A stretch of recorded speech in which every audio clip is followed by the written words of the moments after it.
ETF index mutual funds నేర్చుకుని stock మార్కెట్లో రాణించాలనుకుంటున్నారా? వెంటనే ఈ నెంబర్కి కాల్ చేయండి. నమస్కారం సార్. నమస్తే. ఈ మధ్య కాలంలో మనం చూస్తే ఎక్కువగా అది వయసుతో సంబంధం లేకుండా వాళ్ళ మీద వాళ్ళకి వేస్ట్ అన్న ఫీలింగ్ అయితే కలుగుతుంది అని నేను నా ఫ్రెండ్స్ దగ్గర కావచ్చు, నేను అసలు ఎంత చేసినా సాటిస్ఫాక్షన్ కావచ్చు, లేదు అంటే ఏదో నేను కోల్పోతున్నాను, నేను వేస్ట్ అన్న ఫీలింగ్ కలుగుతుంది అన్న మాట ఇప్పటికీ నేను ఒక 3-4 మెంబర్స్ దాకా నేను విన్నాను సార్. అసలు ఒక మనిషికి తన మీద తనకి వేస్ట్ అన్న ఫీలింగ్ ఎప్పుడు వస్తుంది సార్? చాలా ఇంపార్టెంట్. ఈరోజు నువ్వు 2-3 ఎగ్జాంపుల్ చెప్తున్నావు. నా దగ్గరకు వచ్చే వాళ్ళలో 90% ఇలా ఉంటారు. అంటే ఏదో సాధించాలి, నేను సాధించలేకపోతున్నాను, నేను వేస్ట్ అయిపోతున్నాను, నా జీవితం వేస్ట్ అయిపోతుంది. ఈ టైప్లో చాలా మంది బ్రతుకుతున్నారు. ఫస్ట్ అండ్ ఫార్మోస్ట్ థింగ్ ఇది అర్థం చేసుకోవాల్సింది, ఇది ఒక మానసిక ప్రాబ్లం అయిపోతుంది. అందులోంచి బయటపడండి. నంబర్ 1, ఎప్పుడైతే మనకి మనం ఏమీ చేత కాకుండా అయిపోతున్నాము, నేను వేస్ట్ అయిపోతున్నాననే ఫీలింగ్ ఆలోచన మీలో వస్తుందో అక్కడే ఆపండి. ఇది ఎందుకు వస్తుంది అంటే కొన్ని అవుట్ సైడ్ ఫ్యాక్టర్స్ వల్ల. అంటే కంపేర్ చేసుకుని సోషల్ మీడియాలో కావచ్చు, రిలేటివ్స్లో కావచ్చు, కంపేర్ చేసుకుని వాళ్ళల్లా నేను బ్రతకలేకపోతున్నానేమో అనే ఒక ఎక్స్టర్నల్ ఫ్యాక్టర్ ద్వారా వస్తుంది. బయట నుంచి ఏదో వాళ్ళలా ఉండలేకపోతున్నాను, అలా చెయ్యలేకపోతున్నాను, ఇలా మారలేకపోతున్నాను, నేనేదో అనుకున్నాను అవ్వలేకపోతున్నాను. 1. సెకండ్ వచ్చేసి ఫెయిల్యూర్స్ అనేవి ఉండవేమో అనుకుని బ్రతుకుతారు ఇట్లాంటి వాళ్ళు. జీవితంలో 90% ఫెయిల్యూర్స్ ఉంటాయి. నువ్వు 100 పనులు తలుచుకుంటే 90 పనులు ఫెయిల్ అవుతాయి. అది నిజం. అండ్ బాగా వచ్చిన పని కూడా ఫెయిల్ అవుతుంది. సచిన్ టెండూల్కర్కి బ్యాటింగ్ రాదా? వచ్చు కదా. అయినా డక్అవుట్స్ అయ్యాడా లేదా? అవుతుంది. చాలామందికి తెలియని విషయం ఏంటంటే ఫెయిల్యూర్ రాగానే అడుగు వెనక్కేస్తారు, ఇంకో స్టెప్ వేసి మళ్ళీ ట్రై చేస్తారు, మళ్ళీ ఫెయిల్ అవుతారు. 2-3 సార్లు ఫెయిల్ అవ్వగానే నా జీవితంలో అన్నీ ఫెయిల్యూర్సేనండి అంటారు. ఇది చాలా ప్రాబ్లం అయిపోతుంది. సో ఫెయిల్యూర్ని, అసలు ఫెయిల్యూర్ అనేది ఒకటి ఉంటుంది అన్నది మైండ్లో తీసేయాలి. ఎందుకంటే నువ్వు ప్రయత్నం చేయకపోతే ఫెయిల్యూర్, నువ్వు ఎప్పుడైతే ప్రయత్నం చేస్తుంటావో అప్పటిదాకా ఫెయిల్యూర్ కాదు. Second factor. థర్డ్ ఫ్యాక్టర్ వచ్చేసి ఒకవేళ ఇట్లాంటివి కనుక వాళ్ళకు ఉంటే మైండ్లో, నేను నెగిటివిటీ, నేను తక్కువ ఉన్నాను, నేను వేస్ట్ అంటున్నానంటే నెగిటివ్ సెల్ఫ్ టాక్ కూడా ఒక కారణం. అంటే వాళ్ళే ఎప్పుడు నేను వేస్ట్, నేను అట్లా లేను, ఇట్లా లేను అని చెప్పి వాళ్ళు నెగిటివ్గా సెల్ఫ్ టాక్ చేస్తుంటారు. ఇది కూడా వెరీ వెరీ డేంజరస్. చాలా తొందరగా ఫెయిల్ అయ్యే ఛాన్స్ ఉంటుంది. ఓకే. అండ్ నెక్స్ట్ వచ్చేసి ఒకవేళ ఇలాంటి ఫ్యాక్టర్స్తో కంపారిజన్స్తో ఉన్నప్పుడు ఎవరినో వాళ్ళ మాటలని బాగా ఎక్కువగా తీసుకుంటారు. అంటే వాళ్ళ నాన్న ఇలా తిట్టాడు, మా నాన్నని కూడా నేను ఇంప్రెస్ చేయలేకపోతున్నాను, మా అమ్మాయిని ఇంప్రెస్ చేయలేదు, నా గర్ల్ ఫ్రెండ్ ఇలా అంది అని ఎవరినో వాళ్ళకంటే పెద్దగా ఊహించుకుని వాళ్ళు అనే మాటలకి పడిపోతుంటారు. Very dangerous. మనం ఇది జీవితాంతం గుర్తుపెట్టుకోవాలి. మనకి స్పిరిచువాలిటీలు కూడా ఇదే నేర్పిస్తారు. అందరిలో వెలిగేది ఒకటే ఆత్మ, అందరిలో ఉన్నది అదే పరమాత్మ యొక్క శక్తి. ఎవరు ఎక్కువ కాదు, తక్కువ కాదు. ఇది ఇంపార్టెంట్. ఇది తెలుసుకోలేక ఒకళ్ళని పెద్దగా ఐడియలైజ్ చేసి చూసుకుని వాళ్ళలానే అవ్వట్లేదు కాబట్టి అని. ఇక ఇవి ఎక్స్టర్నల్ ఫ్యాక్టర్స్ పక్కన పెడితే ఇంటర్నల్లీ చాలా ప్రైమ్ ఇంపార్టెంట్ ఫ్యాక్టర్ ఏంటంటే సెన్షువల్ ప్లెజర్స్కి బానిసైపోతారు. అంటే బ్యూటీని చూడడానికి కానీ, లేకపోతే స్కిన్ స్టిమ్యులేషన్స్కి కానీ, లేకపోతే వాళ్ళకి రుచికి కానీ, లేకపోతే బయటకుండే హంగులకి బానిసైపోతారు. తొందరగా మందు, సిగరెట్లకి, అమ్మాయిలైతే అమ్మాయిలు, అబ్బాయిలైతే అబ్బాయిలకి బానిస అయిపోవడం. సెన్షువల్ ప్లెజర్కి బానిసైన వాడు త్వరగా డిప్ చూస్తాడు. తొందరగానే వాళ్ళు ఏం చేయలేకపోతున్నాం, మేము వీక్ అనే ఒక ఆలోచనలోకి వెళ్ళిపోతాం. ఇలాగ ఎప్పుడైతే సెన్షువల్ ప్లెజర్స్కి బానిస అయ్యావో నీకు నువ్వే తెలియకుండా వీక్ అనిపిస్తుంది. ఇక్కడ నేను చెప్పబోతున్న పాయింట్ అందరూ యూజ్ అయ్యి వినాలి. ఇది అందరికీ లైఫ్లో ఉండేది, న్యాచురల్. దాన్ని మనం ఎప్పుడైతే అమ్మో అది నేను డేంజరస్గా అడిక్ట్ అయిపోయాను అనే ఫీలింగ్లోకి వెళతారో మీరు బయటకు ఎప్పటికీ పడలేరు. సో అవి న్యాచురల్ అని తెలుసుకుని వాటిని మెల్లగా పక్కకి జరపడం రావాలి. బ్రెయిన్కున్న కెపాసిటీ ఏంటంటే నువ్వు ఏది ఆలోచించకూడదు అని అనుకుంటావో అది ఎక్కువగా ఆలోచిస్తుంది. అందుకని ఇవి అమ్మో నేను రాకూడదు, నాకు అమ్మాయిలంటే కొంతమంది పోర్న్ అడిక్షన్స్ అని కానీ, లేకపోతే తిండికి కానీ, లేకపోతే మందుకి, డ్రగ్స్కి, సిగరెట్లకు కానీ ఎడిక్ట్ అయిపోతారు.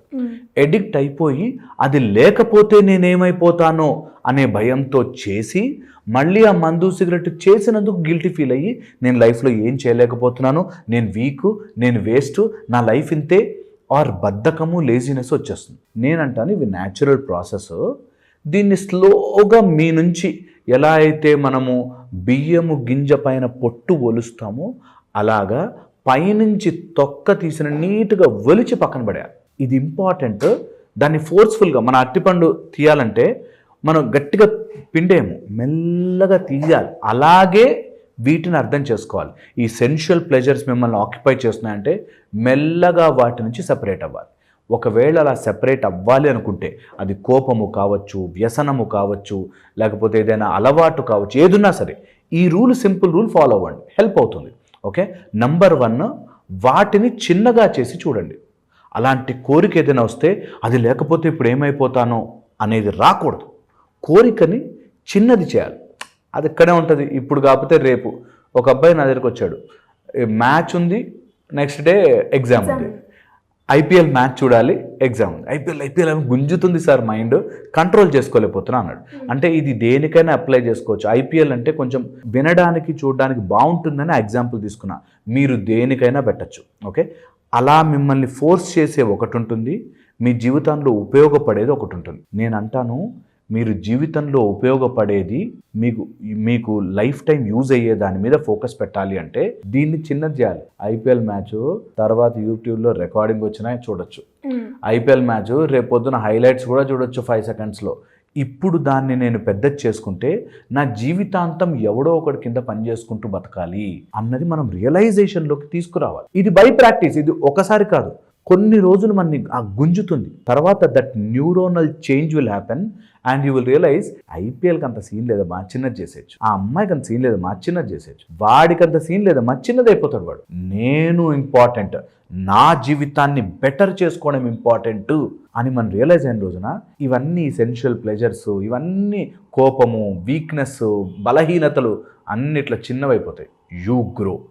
వెన్ యూ గ్రో ఇవన్నీ చిన్నవి. అది దేనికైనా పెట్టచ్చు. సో సెన్షువల్ ప్లెజర్కి బానిసైన వాడు త్వరగా నేను వీక్, నేనేమీ చెయ్యలేను, అది మన వల్ల కాదండి, నాతో ఎక్కడవుతుంది, ఇలా మాట్లాడతాం. సో ఇది ఇంప్రూవ్ చేసుకోవాలి, right? Very very very very important. Next వచ్చేసి ఒకవేళ ఈ సెన్షువల్ ప్లెజర్స్ని దాటి ముందుకు వస్తే వెరీ ఇంపార్టెంట్గా లోపల మనలో ఎనర్జీ తక్కువ ఉంటుంది. కొంతమంది ఎనర్జీ లేక వాళ్ళు ఏమీ సాధించలేరు, నేను వేస్ట్, నేను ఇంతే అనుకుంటారు. ఎనర్జీని పెంచుకోవడానికి ధాతువులు, సప్త ధాతువులు అని ఉంటాయి. మనం సపరేట్ ఎపిసోడ్ చేద్దాం సప్త ధాతువులు. ఆ సప్త ధాతువులని కరెక్ట్గా కనుక మాడ్యులేట్ చేయగలిగితే you will have enormous amount of energy in the body. ఏది సాధించాలన్నా మనకి నెగిటివ్ ఆలోచన వచ్చి నేను చెయ్యలేనేమో అని ఉండదు. సప్త ధాతువుల్ని పెంచాలి అంటే మనము వాయుజ క్రియ అని చేస్తాం. హనుమంతుడి యొక్క ఒక బ్యూటిఫుల్ పవర్ అన్నమాట. ఆయన కూడా అంతే కదా. హనుమంతులు వారు రాక్షసు ముందుకు వచ్చి ఇట్లా నుంచింది, ఆహా అని ఆయన ఎదుగుతాడు. అప్పుడు ఆ రాక్షసు ఇంత కనిపిస్తుంది కదా. మన జీవితంలో మనం నేర్చుకోవాల్సింది అది. సమస్య ముందున్నప్పుడు నేను వీకు, నేను బలహీనత, నేను వేస్ట్ గాడిని అని అనుకోకూడదు, ఎదగాలి. సమస్య మీద ఎదిగినప్పుడు చిన్నగా కనిపిస్తుంది. సో ఇది రియలైజేషన్లోకి తీసుకొచ్చుకుని ఎంత త్వరగా దీన్ని మనం అర్థం చేసుకోగలిగితే అంత త్వరగా ఈ వీక్ దాని నుంచి బయటపడతాం. ఇక వెరీ ఇంపార్టెంట్, లోపల మనకి తెలియకుండానే కామ, క్రోధ, లోభ, మోహ, మద, మాత్సర్యాలు అనేవి తెలియకుండానే పెరుగుతుంటాయి. అందరికీ ఇది all or none philosophy. All or none philosophy అంటే ఒకటి వచ్చిందంటే అన్నీ వస్తాయి. ఓకే, ఒకటి వచ్చింది అంటే నీకు కొంచెం కోపం వచ్చింది, ఆ కోపంతో మిగతావన్నీ అంటుకోవడం స్టార్ట్ అవుతుంది. ఓకే, సో అందుకని కోపము కానీ, జెలసీ కానీ, బాధ కానీ, ఉక్రోషం కానీ లోపల అలాంటివి పెరుగుతుంటే యాజ్ ఎ పర్సన్ దాన్ని ఐడెంటిఫై చేసి ఇవన్నీ నెగిటివిటీస్ కదా, నా లోపల చేరుతున్న చెత్త కదా, ఇది ఒక డస్ట్బిన్ లాగా నేను ఎందుకు మొయ్యాలి, నేను తీసి పక్కన పెడతాను అని వాటిని జరపగానే తెలియకుండా ఎనర్జీ వస్తుంది. అరే నేను చెయ్యొచ్చు, నేను సాధించవచ్చు, చెయ్యలేను అని లేదే అని.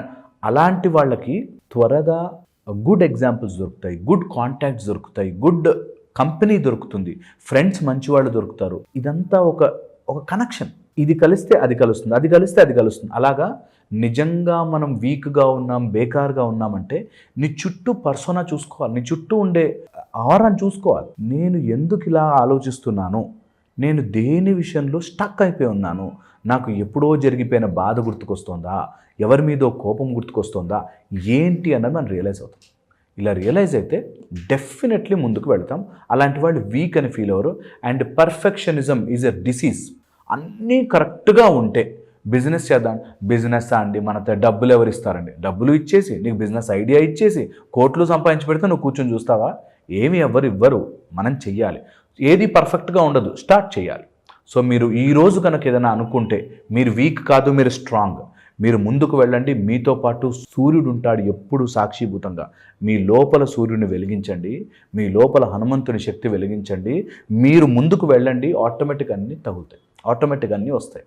ఎన్ని రోజులైతే భయంగా నాకు అన్నీ కలిసి వస్తే, అంతా బాగుంటే, అన్నీ కుదిరితే చేస్తాను అని అనుకుంటావో, నీ ముందే డోర్ ఇట్లా ఓపెన్ చేసి డోర్ ఉన్నా నీకు కనిపించదు. అది ఫ్యాక్ట్. మరి ఇది చిన్న వీడియోలో ఇవన్నీ చెప్పలేం, కానీ నేను ఒక డైరెక్షన్ ఇస్తున్నాను. మీరు దీని తర్వాత రీసెర్చ్ ఈజ్ యువర్స్. నా మాటలు మీరు పట్టుకుని కొంచెం ముందుకెళ్తే I think life will be much more beautiful. డెఫినెట్గా సార్. హోప్ ఇది హెల్ప్ చేస్తుంది. నిజంగా ఈ ఫీలింగ్ కలిగినప్పుడు ఒక సపోర్ట్ గురించో లేదు అంటే ఎవరైనా ఉంటే బాగుండో అన్న ఫీలింగ్ కలుగుతూ ఉంటుంది. అలాంటప్పుడు ఎస్పెషల్గా ఈ వీడియో కనుక ఎవరికైనా ఆ సిచ్యువేషన్లో ఉన్న వాళ్ళకి మీరు చెప్పిన పాయింట్స్ ఎగ్జాక్ట్గా కనెక్ట్ అవుతూ ఉంటాయి. ఒక్కసారి అలా ఎవరు ఉన్నా కూడా ఈ వీడియోని షేర్ చేస్తే వాళ్ళకి ఉపయోగపడుతుంది అనుకున్నా. Great information, great knowledge sir. Thank you so much.